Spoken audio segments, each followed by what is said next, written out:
नमस्ते। मैं ज्योति नाइक। आज हमारी उम्र के व्यक्तियों के या हमारी इस पीढ़ी के जो 60 से लेकर 80 के बीच में उस पीढ़ी के की क्या खासियत है, इसके बारे में कुछ बातें करेंगे।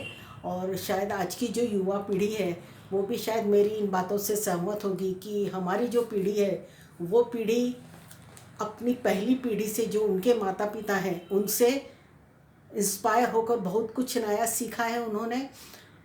और फिर हमने हमारे बच्चों से, जो आज इस नई विज्ञान की जो बढ़ती हुई प्रगति है, उस पीढ़ी के बच्चों के साथ भी हमने अपने को एडजस्ट किया और खूब नया सीखा है। और मुझे सच में गर्व भी है अपनी पीढ़ियों के ऊपर कि हमने पुरानी पीढ़ी के रीति रिवाजों को भी अपनाया है और नई पीढ़ी के विचारों को भी अपनाया है, और इन दोनों को मिलाकर हमने एक बीच का रास्ता निकाला है, खुशहाल ज़िंदगी का है। जो नया अच्छा है उसे अपनाओ, जो पुराना तकलीफ़दायक है उसे छोड़ दो। तो आज की मेरी रचना का शीर्षक है ओल्ड इज़ गोल्ड। वक्त के थपेड़ों ने शरीर को लोहा बना दिया। वक्त के थपेड़ों ने शरीर को लोहा बना दिया। समय की मार ने मन को पत्थर बना दिया। कुछ अपनों के, कुछ दुनिया की एहसान फरामोशी ने आँखों की नमी को सुखा दिया।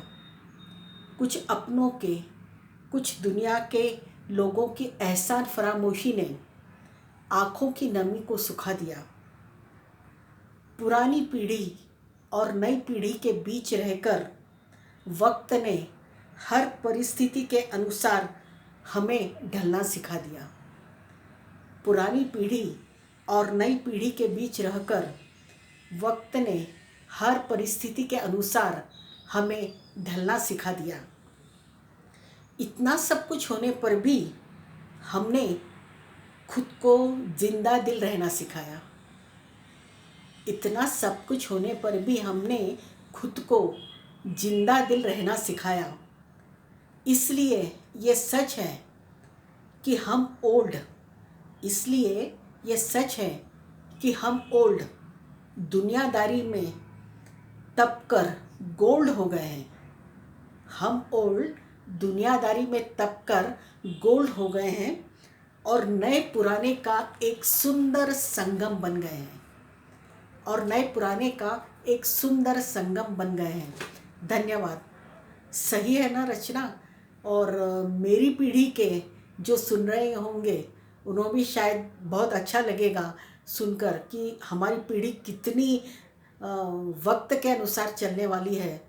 और नई पीढ़ी को भी हमारे ऊपर गर्व होगा कि हमारे जो माता पिता हैं वो पुरानी पीढ़ी के साथ भी चले और हमारे साथ भी चल रहे हैं, और वो भी बिना किसी संकोच के या बिना किसी तकलीफ़ के या बिना किसी आपसे शिकायत करके।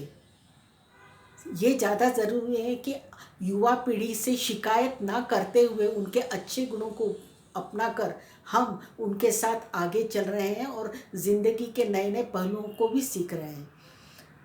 तो आज इस रचना को सुनकर मेरी पीढ़ी के जो लोग हैं उनसे भी मेरा निवेदन है, और जो युवा पीढ़ी है उससे भी मेरा निवेदन है कि आप मेरी रचना को सुनकर पसंद आई है तो सब्सक्राइब कीजिए, कमेंट्स कीजिए और लाइक कीजिए। मुझे आपके लाइक का, इसका इंतज़ार रहेगा। धन्यवाद।